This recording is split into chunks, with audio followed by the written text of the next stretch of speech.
Admiral Doan Park stood at the viewing window of his flagship, watching the lights of the Galactic Council station glow against the darkness of space. He was 63 years old. He had given 40 years of his life to service. And in all those years, nothing had changed. Humans had joined the Galactic Union 300 years ago. They had fought in alien wars. They had built stations and repaired ships. They had healed the sick and fed the hungry. They had done everything asked of them, and more. And still, they were nothing. The 12 elder species looked at humans the way a man looks at insects. Useful, perhaps, but never equal. Never worthy of respect. Duhan turned away from the window as his communication screen flickered to life. Ambassador Yuna Cho appeared on the display. Her face was calm, but Doan had known her for 20 years. He could see the anger in her eyes. "It is done," Yuna said. "The Council has voted. Tell me." The restriction mandate passed. "We are limited to 3 star systems. Our military ships cannot leave designated zones.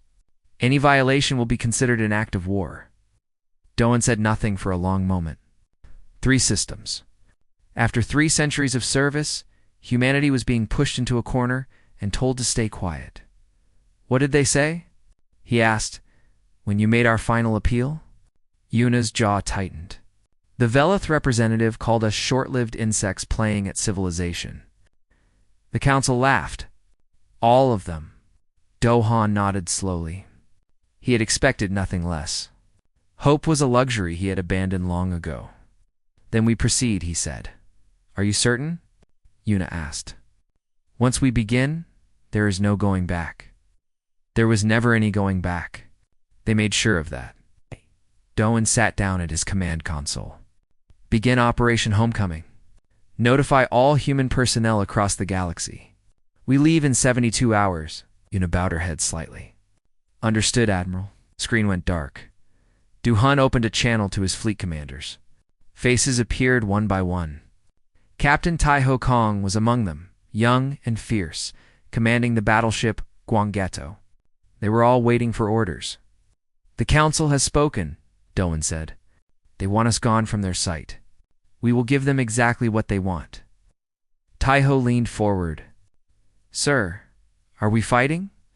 "No, Captain. We are leaving. Every human, every ship, every station.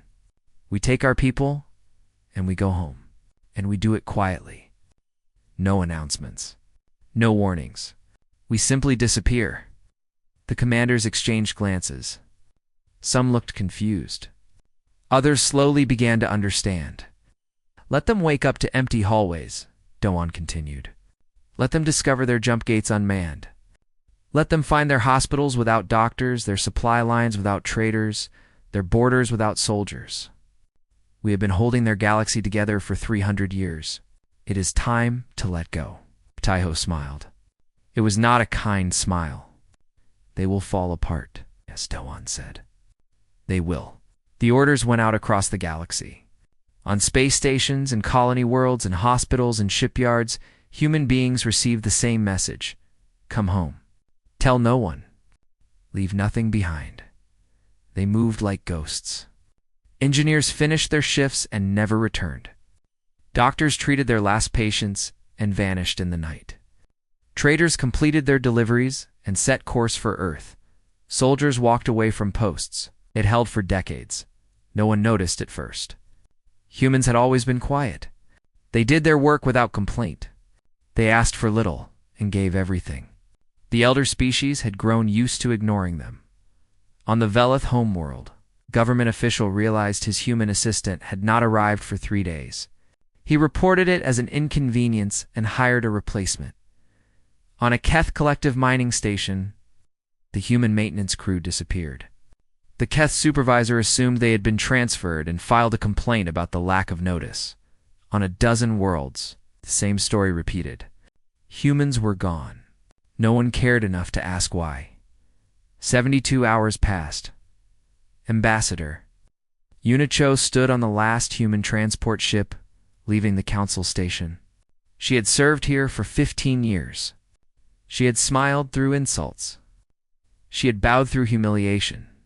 She had begged for scraps of dignity that were never given. Now she was done begging. Before she boarded, she activated a recording and sent it to every alien frequency in the galaxy. Her face appeared on screens across 1,000 worlds. For 300 years, humanity served the Galactic Union, she said. Her voice was calm and cold. We asked only for respect. We were given contempt. We asked for equality. We were given chains. You told us we were insects. You told us we did not belong among the stars. You wished to be alone. She paused. Her eyes were hard as steel. Wish granted. The transmission ended. Una boarded the transport, and the ship jumped to hyperspace. Morning came to the Galactic Council station. Elder Voreth of the Velith Dominion walked to his office, expecting another day of politics and power. He found the human sector of the station completely empty. He checked the docking records. Every human ship was gone. He contacted the human embassy. No response. He sent messages to human colonies. Silence, for the first time in his long life. Elder Voreth felt something unfamiliar. It took him a moment to recognize the feeling. It was fear. He called an emergency council meeting. The representatives gathered, confused and annoyed. They had important matters to discuss. Why were they being bothered with news about humans? They are gone, Voreth told them. All of them. Every human in the galaxy has left. The Keth representative waved a clawed hand. Good. They were becoming troublesome anyway. Let them hide in their little systems. You do not understand, Voreth said. They maintained Jumpgate 7. Who will repair it now? Silence fell over the chamber. They staffed the frontier hospitals. They ran the supply lines to the outer colonies. They guarded the borders against the Dreth Raiders. The silence grew heavier. They did everything, Voroth whispered, and we never noticed. Far away on the bridge of the Guangetto, Captain Taiho Kung watched the stars streak past as his ship carried him home. He thought about all the years humans had spent serving masters who despised them. He thought about the insults and the laughter and the closed doors. Admiral Doan's voice came over the ship's speakers. All human vessels have cleared alien space. Operation Homecoming is complete. Welcome home. Taiho closed his eyes. For the first time in his life, he felt free. Behind them, the galaxy had no idea what was coming. They thought the humans had simply run away. They thought nothing would change. They were wrong. The war had already begun. It was a war without weapons, without battles, without blood. It was a war of absence. And humanity had already won. The galaxy just did not know it yet. 6 months had passed since the humans left. And the galaxy was dying. Elder Voreth sat in his private chamber, staring at reports he did not want to read. Each one brought worse news than the last. Each one proved what he had feared from the beginning. They had made a terrible mistake.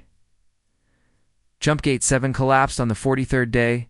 The massive structure that connected 12 star systems simply stopped working. Velith engineers examined it for weeks. They could not understand the technology. They could not repair it. Human engineers had built it. Human engineers had maintained it. And now those engineers were gone. 3 colonies were stranded on the other side of the broken gate. Supplies could not reach them. Ships could not rescue them. Millions of Velith citizens were trapped, slowly starving, sending desperate messages that no one could answer. Voreth had ordered his people to find solutions. They found nothing. The knowledge had left with the humans. On the Keth homeworld, a different disaster was unfolding. Commander Riss stood in a hospital filled with the dying. The plague had started in a small village and spread like fire across the continent. In 3 months, it had killed 8 million of her people. The cure existed. Human pharmaceutical ships had carried it for decades. But those ships no longer came to Keth's space. The trade routes were closed. The medicine was gone. Riss walked through the rows of sick and dying. Young and old, soldiers and civilians, they all looked at her with the same question in their eyes.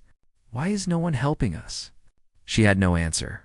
Commander, one of her officers said, approaching carefully. We have received word from the council. They are sending medical supplies. When? 3 months. Perhaps 4. The supply chains are disrupted. 3 months. Half her people would be dead by then. Riss dismissed the officer and stood alone among the dying. She thought about all the times she had seen human doctors working in hospitals across the galaxy. They had treated anyone who needed help, regardless of species. They had asked for nothing in return except fair payment and basic respect. The Keth had given them neither, on the agricultural world of Mora Prime. The situation was different, but equally dire. The planet had never been able to grow enough food for its population. For 2 centuries, human trading ships had brought grain and vegetables and meat from Earth's farming colonies. The arrangement had worked perfectly. Now the ships did not come. Governor Thel watched riots spreading through his capital city. Hungry citizens broke into warehouses, searching for food that did not exist. His security forces tried to maintain order, but they were hungry too. Send another message to the human government, Thel ordered his communication officer. Sir, we have sent 47 messages. They do not respond. Send another one. Tell them we will pay any price. Tell them we will agree to any terms. Like all the others, it disappeared into silence. In a remote corner of Velith space, Dr. Mingi Han watched the collapse from a small research station. She was one of the few humans who had stayed behind. Her work on stellar radiation required specialized equipment that existed nowhere else. She had received permission to remain, though she wondered now if that had been a mistake. The station's alien staff treated her differently now. Before, they had ignored her. Now they looked at her with something between fear and desperate hope. Dr. Han, the station commander said, approaching her workspace. We need your help. With what? Everything. The commander's voice was strained. Our life support systems are failing. Our food synthesizers are breaking down. Our communication arrays are damaged. We have no one who can fix them. Mingi looked at him. 3 months ago, this same commander had refused to sit at the same table as her in the dining hall. Humans were beneath him, he had said. Humans did not belong among civilized species. I am a radiation scientist, she said calmly. Not an engineer. But you are human. You must know something, please. That word? Please. Minji had never heard an alien say it to a human before. She could have refused. Part of her wanted to. But she was not cruel, and these people would die without help. I will see what I can do, she said. She spent the next week repairing systems she barely understood. Using skills every human learned in basic education, the aliens watched her work with amazement. To them, she was performing miracles. To her, she was doing simple maintenance that any human child could do. When she finished, she sat alone in her quarters and watched alien news broadcasts. The reports were terrifying. Riots on 6 worlds. Famines spreading across 3 sectors. The Galactic Council meeting an emergency session every day, accomplishing nothing. They never asked what we did, Minji whispered to herself. Only what we were. On the Velith homeworld, Elder Voreth finally understood the full truth. He had ordered his analysts to study human activities over the past 3 centuries. The results destroyed him. Humans had built the jump gate network. Humans had designed the medical distribution systems. Humans had created the agricultural trade routes. Humans had trained the security forces that kept the borders safe. They had done it quietly, without seeking credit, without demanding recognition. They had simply made themselves essential to everything, and no one had noticed because no one had bothered to look. They planned this, Voroth said to his council. For 300 years they planned this. It's impossible, the Keth representative argued. They are not capable of such thinking. Then explain why our civilization is collapsing without them.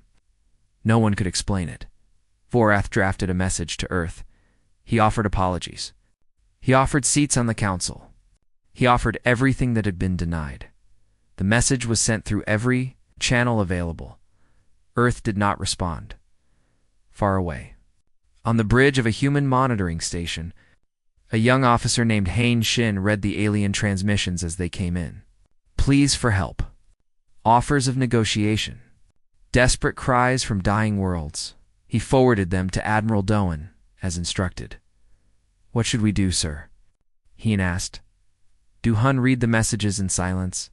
He remembered every insult, every door closed in his face, every time he had watched his people suffer while aliens laughed. "Nothing," he said. "We do nothing. People are dying, sir. They were always dying. When our people died in their wars, did they weep? When our children went hungry on their stations, did they care?" Hyun had no answer. "We gave them everything," Doan continued.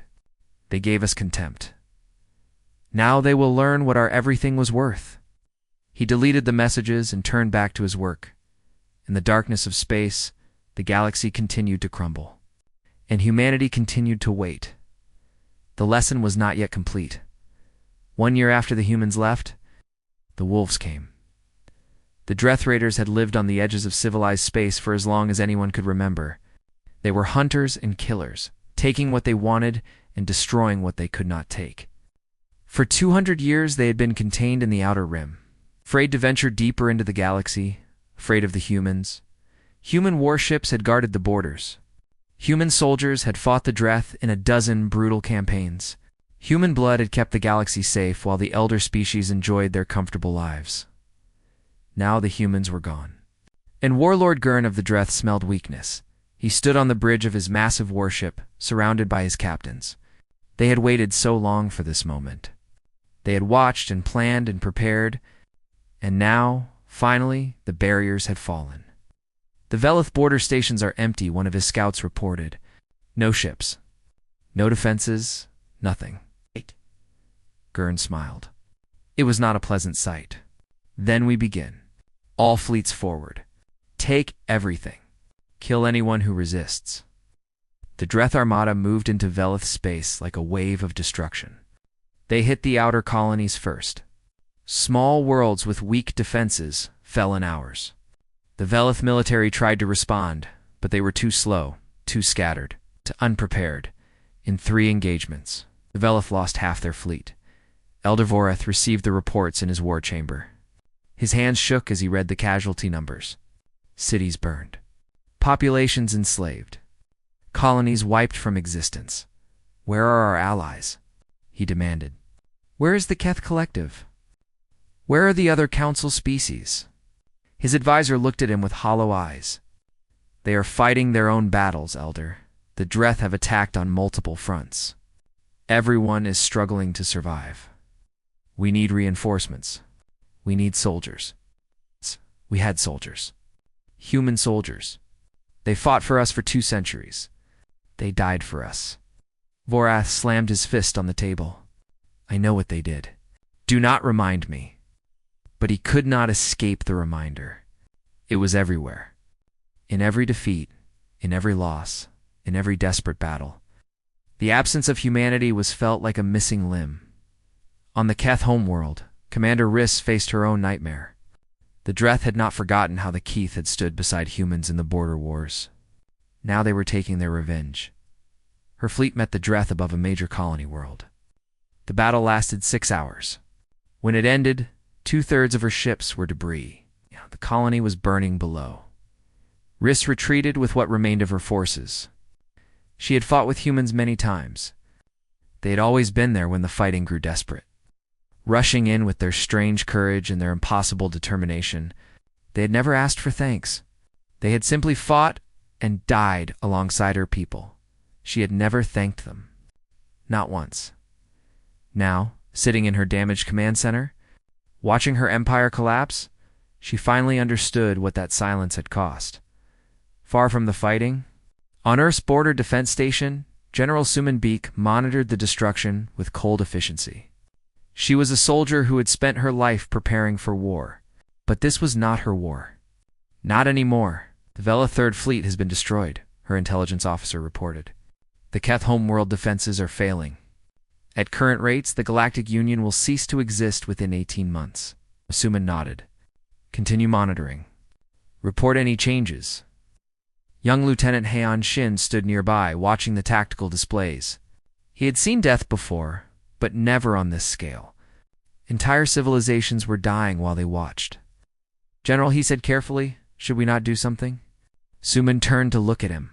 Her face showed nothing. Do something? Like what, Lieutenant? Help them. Intervene. We have the ships. We have the soldiers. We do. And where were those ships when we asked for help? Where were their soldiers when our colonies were raided?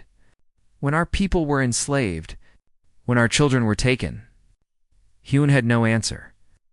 They laughed at us. Suman continued. They called us insects. They said we did not deserve to stand among them. Now they are learning what it means to stand alone. She turned back to the displays. We do nothing. That is our war. Hyun understood then. This was not abandonment. This was revenge. Cold, patient, devastating revenge.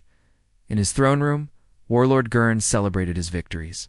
His forces had taken 30 worlds in 3 months. His holds were full of slaves and treasures. The galaxy that had feared humanity now feared him instead. One of his advisors approached with a question. Warlord, what of the humans? They remain in their territory. Should we not attack them next? Gurn laughed. The humans ran away. They are cowards. We will deal with them when we have finished with these weaklings. Are you certain? They defeated us many times before. That was before. Now they hide behind their borders like frightened animals. They are nothing. The advisor bowed and withdrew, but he was not convinced. He had fought humans. He remembered their eyes in battle. He remembered how they never stopped coming, never stopped fighting, never surrender. Ed, even when all hope was lost, cowards did not fight like that. On the Velith homeworld, Other Voroth made his final desperate move. He sent a message not to the human government, but to every human frequency he could reach. He begged, he pleaded, he promised everything. You require assistance. Name your terms. Any terms? We will accept anything. The message reached Admiral Doan in his office on Earth. He read it slowly, letting each word sink in. This was the same species that had laughed at humanity. The same species that had called them insects. The same species that had tried to cage them in 3 star systems. Now they were begging. Dohan could have responded. He could have offered help, demanded concessions, begun negotiations. The humans could have swooped in as saviors and changed everything. Instead, he deleted the message. His aide looked at him with surprise. Sir, should we not at least respond? No, but millions are dying. Millions of our people died in their wars. Did they mourn? Did they care? Doan stood and walked to his window. They wanted us gone. They got what they wanted. Now they will live with the consequences. In the burning ruins of a Velith city, Warlord Gurn stood among the destruction and laughed. His soldiers dragged prisoners through the streets. His ships darkened the sky above. Where are your human dogs now? He shouted to the captured Velith. Where are your protectors? Where are the insects you despised? No one answered. There was no answer to give. The humans were gone. And everything had changed. The Galactic Council finally understood the truth that day. The humans had not simply left. They had removed the foundations that held everything together. They had known exactly what would happen. They had planned for it. This was their war. A war of absence. A war of silence. A war that needed no weapons because the enemy would destroy themselves, and humanity had already won. 18 months after the departure, the Galactic Union existed only in name. The reality was chaos, death, desperation. Captain Junho Lee stood on the observation deck of Border Station 9, watching another fleet of refugee ships approach human space. They came every day now. Thousands of them. Velith, Keth, Mara, and a dozen other species, all fleeing the destruction of their worlds. Approaching vessels, this is Border Station 9, Junho said into his communicator. You are entering restricted human territory. Turn back immediately. The response came quickly, filled with static and desperation. Please, we have nowhere else to go. The Dreth have taken our homes. Our children are starving. We beg you for sanctuary. Junho closed his eyes for a moment. He had heard these words 1,000 times. They never got easier to hear. Negative. Human space is closed to non-citizens. Return to Council territory. There's no Council territory anymore. Everything is gone. Please. I have my orders. Turn back, or you will be turned back by force. The refugee fleet hesitated, then slowly began to reverse course. Junho watched them go, wondering where they would find safety. Wondering if they would survive the night, his second officer approached. Sir, another delegation has arrived at the main gate. The Valeth have sent someone important. Another ambassador? The daughter of Elder Vorath. She says she carries a message of complete surrender. Oho raised an eyebrow. The old elder had died 2 months ago, broken by the destruction of his people. His daughter had taken his place as leader of what remained of the Veleth Dominion. Send her to the diplomatic station. I will notify command. On Earth, the Parliament was in session. The representatives debated what to do about the growing crisis beyond their borders. Some wanted to help. Some wanted to continue waiting. Some wanted revenge that went even further. Civilian advisor Nari Song stood before the assembly, making her case for mercy. We've made our point, she said. The galaxy understands now what humanity was worth. They have suffered enough. If we help them now, we prove that we are better than they were. We show strength through compassion. Admiral Doan, now old and tired, shook his head. They laughed when we asked for dignity. They laughed when we begged for respect. Now they want our help? Let them learn what dignity means. Let them understand what respect costs. And how many must die for that lesson. As many as necessary, the Parliament murmured. The debate continued. On the border station, young Vorith arrived with no guards, no weapons, no pride. She was thin and exhausted, her once fine clothes torn and dirty. The journey through dying space had stripped everything from her except the mission. Ambassador. Yuna Cho met her in the diplomatic chamber. 15 years ago, Yuna had stood before the Galactic Council and been laughed at. Now, she sat in a position of absolute power, and her enemy's daughter stood before her as a beggar. Ambassador, young Vorith said, her voice breaking. I come to offer everything. All Veleth territories. All our technology. All our resources. Complete surrender of our government. Seats on your council. Reparations for 3 centuries of mistreatment. Tears rolled down her face. Anything. Everything. Just help us, please. Yuna studied her in silence. She remembered the council chamber. She remembered the laughter. She remembered the word insects and the closed doors and the endless humiliation. Your father called us insects, Yuna said quietly. My father was a fool. I know that now. I knew it then, but I was too afraid to speak. Young Vorith fell to her knees. I am not asking you to forgive us. I am asking you to help our children. They did not laugh at you. They did not insult you. They are innocent. Yuna was quiet for a long time. Wait here, she finally said. The Parliament will decide. The debate lasted 3 days. Nari Song argued for acceptance. Admiral Doan argued for continued isolation. Others suggested compromise. The representatives fought and shouted and pleaded their cases. In the end, they voted. Conditional acceptance. The aliens could enter human space as refugees, not equals. They would work. They would prove their worth. They would earn citizenship over time, the same way humans had once tried to earn respect in the Galactic Union. There would be no seats at the table. Not yet. Maybe not ever. But there would be food. There would be medicine. There would be safety. Young Vorith received the news in silence. She had hoped for more. She had expected less. I accept, she said. On behalf of my people, I accept your terms. You understand what this means? Yuna asked. Your people will be workers, laborers. You will serve humanity as we once served you. I understand, and you accept this. Young Vorath looked at her with exhausted eyes. My people are dying. My children are starving. Pride is a luxury I cannot afford. Owl. Yuna nodded slowly. There was no joy in this moment. Only the bitter satisfaction of justice finally served. Word spread quickly. Other species sent their own delegations. The Keth arrived next. Commander Riss, once proud and powerful, now commanded a broken fleet and a dying people. She entered the diplomatic chamber and bowed before the human officers.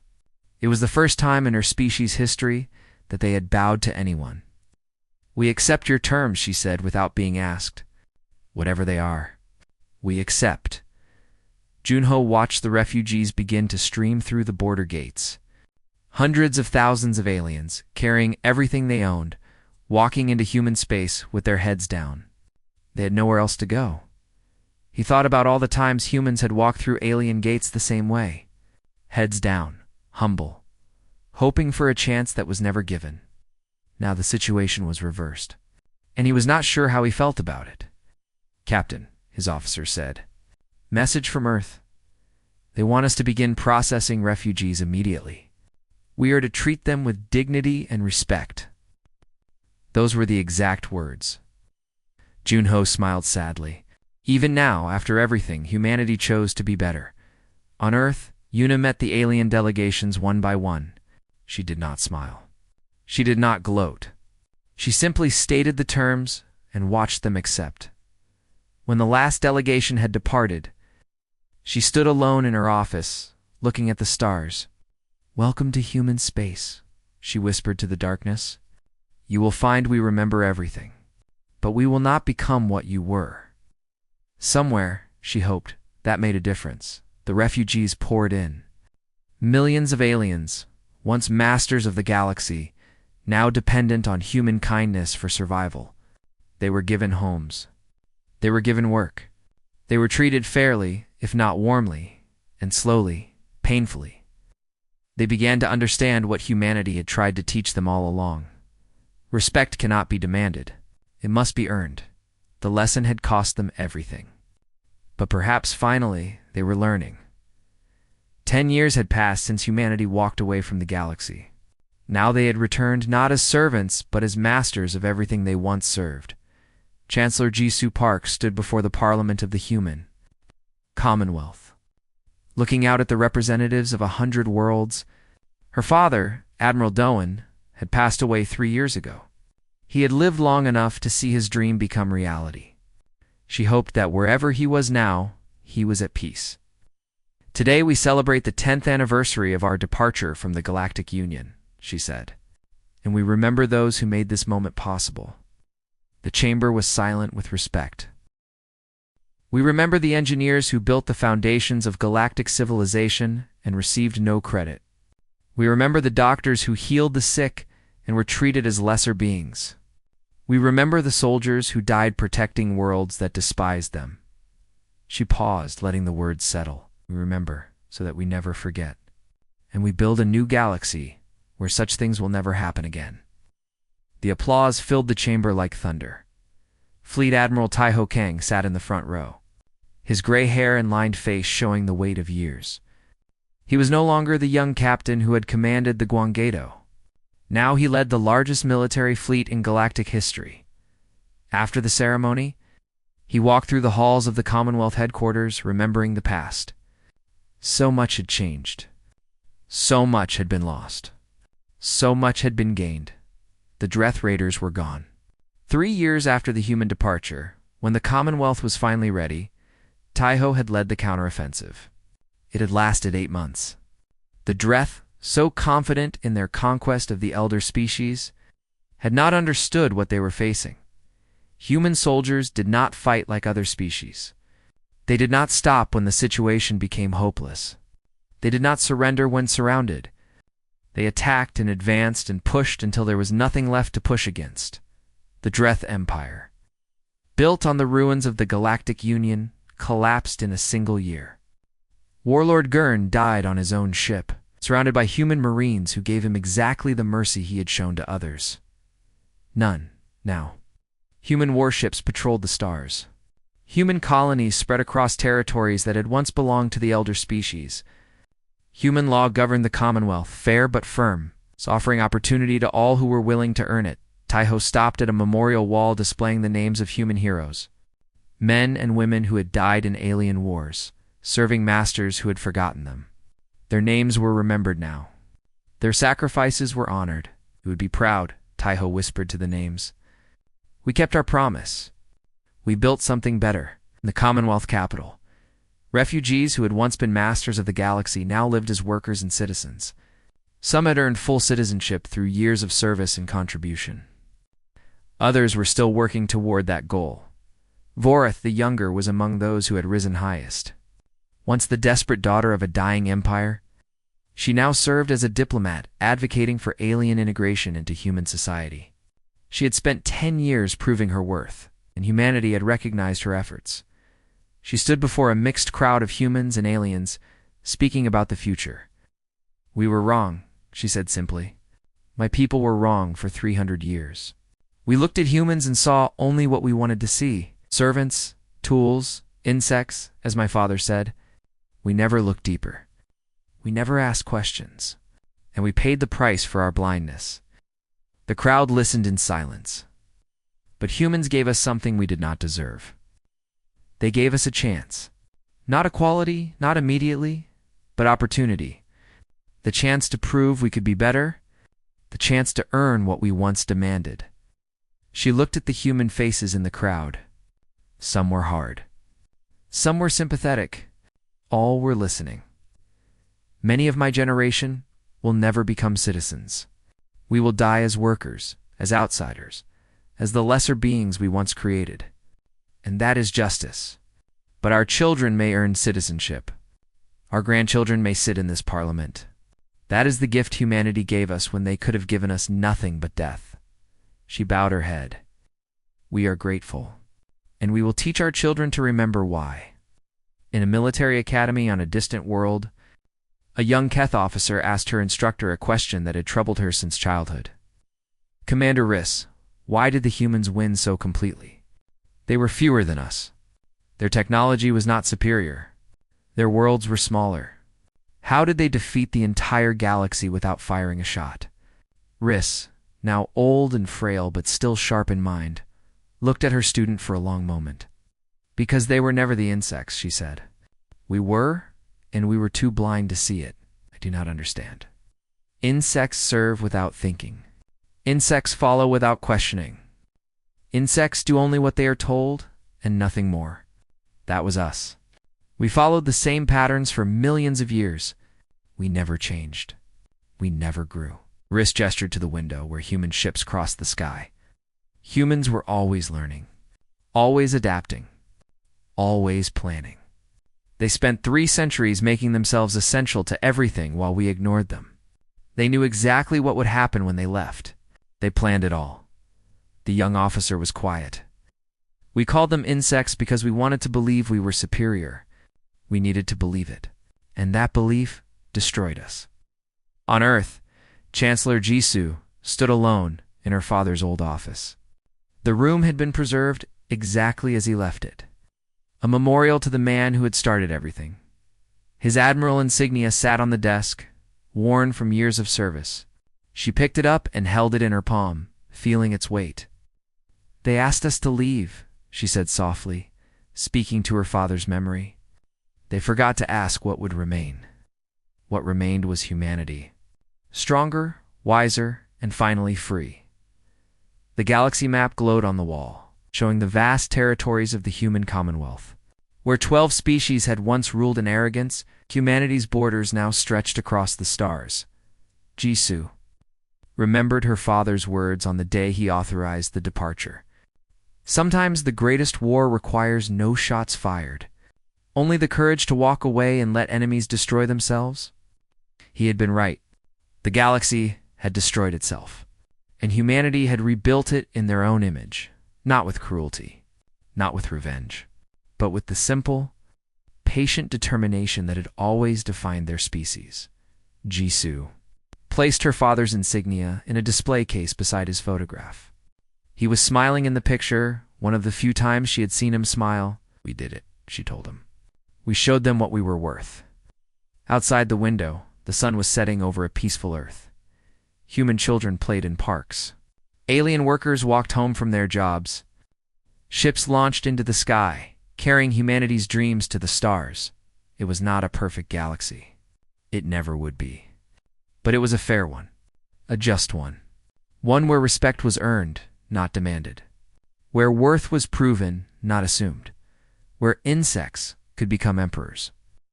If they had the courage to try, the humans had departed.